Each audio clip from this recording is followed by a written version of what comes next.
कि Nvidia recently became the 9th company to cross $1 trillion valuation। लेकिन क्या हम एज अ नॉर्मल कॉलेज वाले या कॉर्पोरेट वाले इतना बड़ा बन सकते हैं? बेंगलोर में इंजीनियर्स के चाय बेचने का बिजनेस आइडिया और इंजीनियरिंग स्टूडेंट्स को कम्युनिटी ऐप या डिस्कॉर्ड होस्ट करने का प्लान बहुत ही ज़्यादा कॉमन है, पर जो कॉमन नहीं है वो है इन आइडियाज से स्केलेबल बिजनेस बिल्ड करना। चाहे तो कोई भी बेच लेगा आपके फॉर्मूले को कॉपी करके, लेकिन जिसने इस लैडर में एक स्टेप ऊपर चढ़कर सोच लिया, he is going to run the game. And Nvidia is the company जिसने ना सिर्फ इस लैडर को पहचाना, बल्कि Nvidia recently became the 9th company to cross $1 trillion valuation and possibly in coming days वो top 3 companies in terms valuation भी हो सकती है। लेकिन क्या हम एज अ नॉर्मल कॉलेज वाले या कॉर्पोरेट वाले इतना बड़ा बन सकते हैं? आज हम सारी चीजें जानेंगे इस पूरी वीडियो में। So hang on guys, hold your phones tight और ग्लू टू द स्क्रीन जो भी आप यूज कर रहे हो, and let's uncover the strategies जो एनवीडिया ने यूज किए इतना बड़ा बनने के लिए as per secondary resources available on internet और थ्रू डिफरेंट न्यूज आर्टिकल्स, और इन स्ट्रेटजीज से कैसे आप अपने कॉम्पिटिटर्स से डिफरेंशिएट कर सकते हैं to dominate and grow in the market.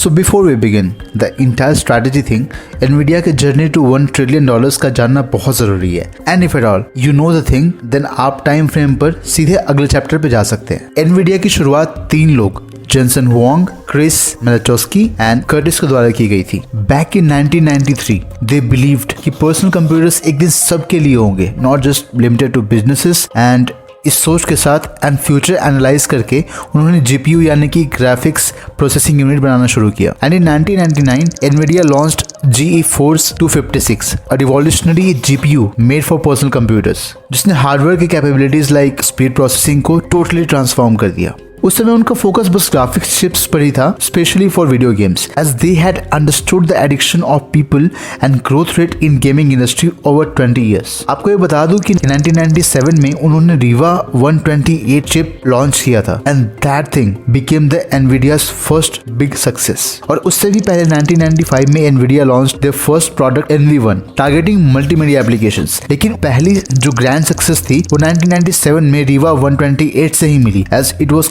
capable of rendering realistic 3D graphics and offered hardware acceleration for popular APIs like Direct 3D and OpenGL। अगर सिंपल भाषा में कहे तो फॉर एग्जाम्पल गूगल मैप्स अपने API के through Ola and उबर जैसे companies को map use करने देती है, एंड वैसे ही APIs Direct 3D and OpenGL के परफॉर्मेंस को एनहांस करने के लिए Nvidia had prepared this chip, जिसके हिट होने के बाद Nvidia ग्राफिक्स कार्ड मार्केट की एक मेजर प्लेयर बन गई। एंड उन्हीं पीसी गेमर्स ने इस ग्राफिक्स कार्ड मार्केट में उन्हें एक वेल नोन ब्रांड बनाया। और फिर दौर आया 2001 से लेकर 2006 तक, जहां उन्होंने गेमिंग एक्सपीरियंस को और इनहांस किया by launching GeForce brands of GPUs, and with this Nvidia gaming industry में एक लीडर बन गया। And with this growing rate of success, Nvidia was named अमेरिका's fastest growing company at that time. And down the line Nvidia अपने rivals को acquire करती गई ताकि चिप इंडस्ट्री में इतनी बड़ी बन जाए कि कोई उनका मुकाबला ना कर सके।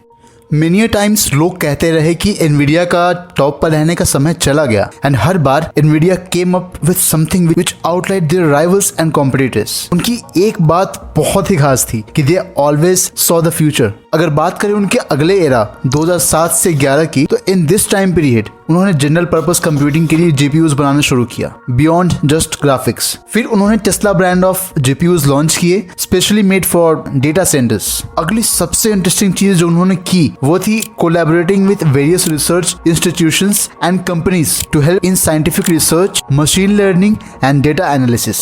जहां बाकी सारी चिप कंपनीज मोस्टली पीसीस पर फोकस कर रही थी, वहीं पीछे में they were building and working on something very big in stealth mode. They entered into AI and deep learning during 2012 to 2016। Nvidia ने Nvidia DGX 1 लॉन्च किया, जो कि एक इंटीग्रेटेड डीप लर्निंग सिस्टम था टारगेटिंग एंटरप्राइज कस्टमर्स। और यहाँ से उनके इरादे साफ झलकने लगे थे। They pioneered the use of GPUs in accelerating artificial intelligence and deep learning training and inference, जिसने उन्हें एक बड़ा ब्रेक थ्रू दिलाया in the areas like computer vision, and natural language processing. और फिर आया दौर 2015 से 19 का, जहां उन्होंने AI and deep learning capabilities को ऑटोनोमस व्हीकल्स में लाने की कोशिश करी। Now when you see autonomous vehicles of any company in the future, most probably वो एनवीडिया पावर्ड होगी। After that they entered into robotics with the chip and provided AI computing for autonomous machines and robots. बस इतना ही नहीं, when cryptocurrencies were on the rise, they needed more power to mine क्रिप्टोस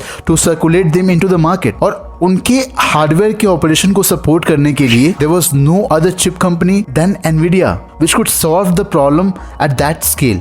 लेकिन ये सब बिल्कुल एक हिडन मोड में चल रहा था। असली मजा तब आया जब people like me and you got to know about AI assistants like ChatGPT, जिसने एक अलग ही धमाल मचा दिया। It got first million users just in few days, and उसके परफॉर्मेंस को मेंटेन एंड इनहेंस करने के लिए they had to use GPUs of NVIDIA because of their strong performance. And imagine कि AI assistants are on the rise, and NVIDIA is the company leading in AI chip making, which can support such a fast performance capabilities required for AI platform. And जब NVIDIA ने ये declare किया कि they are going to make more than $10 billion in this quarter, their share prices sold and they crossed $1 trillion इन valuation. इसके पीछे का math काफी सिंपल है। ChatGPT को रन करने के लिए 10,000 चिप्स डिप्लॉय किए गए हैं और हर चिप की कीमत $10,000 है, यानी कि $100 million का बिजनेस तो इस करंट कैपेबिलिटी से ही आ गया। एंड जस्ट इमेजिन कि other AI platforms being deployed in several other industries like agriculture, e-commerce, OTT, etc. जहां पर they have already expanded their services. So इस पूरे जर्नी में NVIDIA से सीखने के लिए कई सारे लेसन्स हैं, including their sustainability, expanding and domination strategy. Business analysis के कुछ बेसिक फ्रेमवर्क्स होते हैं, जैसे कि companies स्वॉट analysis, industries स्वॉट analysis, pastel analysis and कुछ और कंपनी के इंपॉर्टेंट बिजनेस के फ्रेमवर्क्स। लेकिन हमारे चैनल का मकसद है कि इन सारे कॉम्प्लेक्सिटी से दूर हटके एकदम सिंपल भाषा में आम लोगों एंड नॉन MBA एंटरप्रेन्योर्स या फ्यूचर एंटरप्रेन्योर्स के लिए स्ट्रैटेजीज बताना, जिसे वो अपने जर्नी में इजिली इंप्लीमेंट कर सके। इसीलिए इस वीडियो में मैं इंपॉर्टेंट लर्निंग्स की बात करूंगा, नहीं तो ये वीडियो भी काफी लंबा हो जाएगा। And also I will put all the resources in the description below. So let's start from the beginning. तो सबसे इंपॉर्टेंट स्ट्रैटेजी एनवीडिया की फाउंडेशन बनी while starting up was a platform strategy. अब इसका मतलब ये होता है कि आपकी ऑफरिंग्स डिफरेंट बिजनेसेस का एक कंप्लीट इकोसिस्टम बनती है, उनको एम्पावर करके, जैसे कि ओला, फ्लिपकार्ट, जोमैटो, प्रैक्टो, जो कि अपने प्लेटफॉर्म पार्टनर्स के लिए एक प्लेटफॉर्म बनी जहां पर वो इस प्लेटफॉर्म को यूज करके अपने services seamless and effective manner में दे पाए। इससे भी सिंपल एग्जांपल है बिजिंगो का। बिजिंगो एक ऐसा प्लेटफॉर्म है जो Swiggy, Zomato and other commerce players के लिए वन स्टॉप पैकेजिंग प्लेटफॉर्म है, जो अपने आप में एक multi-billion dollars की इंडस्ट्री है। And these examples show that how platform strategy can be used to provide a complete solution to customers and not just a single service according to changing needs of the people. NVIDIA ने ये strategy शुरू किया to grow in the gaming, professional visualization, data center and automotive market. And this strategy involved providing a complete computing solution and not just a chipset or software for its target market. मतलब कि इन industries को technologically operate होने के लिए NVIDIA became one stop advanced solution. जब भी हम बात करते हैं कि मार्केट में खुद को कैसे अलग किया जाए, तो मोस्टली ये तीन इंपॉर्टेंट स्ट्रैटेजीज सामने आते हैं। Number 1 cost leadership strategy, number 2 differentiation strategy and number 3 focus strategy. और NVIDIA ने इन तीनों स्ट्रैटेजीज को अच्छे से इंप्लीमेंट किया एंड इन तीनों के बारे में डिटेल्ड इन्फॉर्मेशन मैं डिस्क्रिप्शन में डाल दूंगा। NVIDIA ने इनिशियली गेमिंग सेक्टर के पोटेंशियल को पहचान कर फोकस स्ट्रैटेजी अपनाया and they built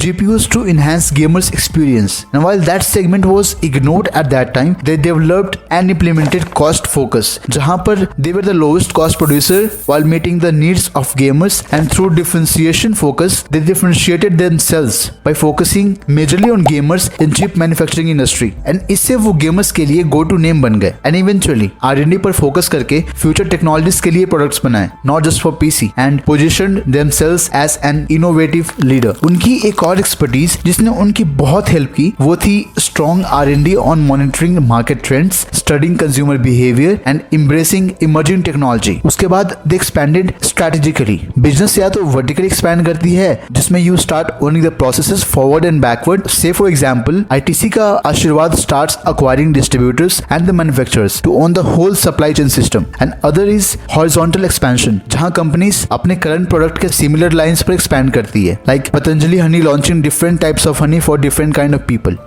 Nvidia acquired many of their small competitors to expand horizontally who were offering similar product range to acquire market share. और साथ ही साथ उन्होंने अपने आप को vertically बहुत ही efficiently and strategic तरीके से expand किया, which included chip design and manufacturing process, software development that complemented their GPUs, expanding to AI, deep learning, data centers जहाँ Nvidia products use हो सके to provide complete solution efficiently to different industries like automotive, OTT, retail and e-commerce. अगर आपने यहाँ तक video देखी है तो I hope we added some value at least of 1% in your business knowledge. We are growing आपके सपोर्ट से. So हमारे ग्रोइंग कम्युनिटी से जुड़ने के लिए आपको हमें बस सब्सक्राइब करना होगा एंड फीडबैक देना होगा in comment section on what you want our videos on. See you again in the next video.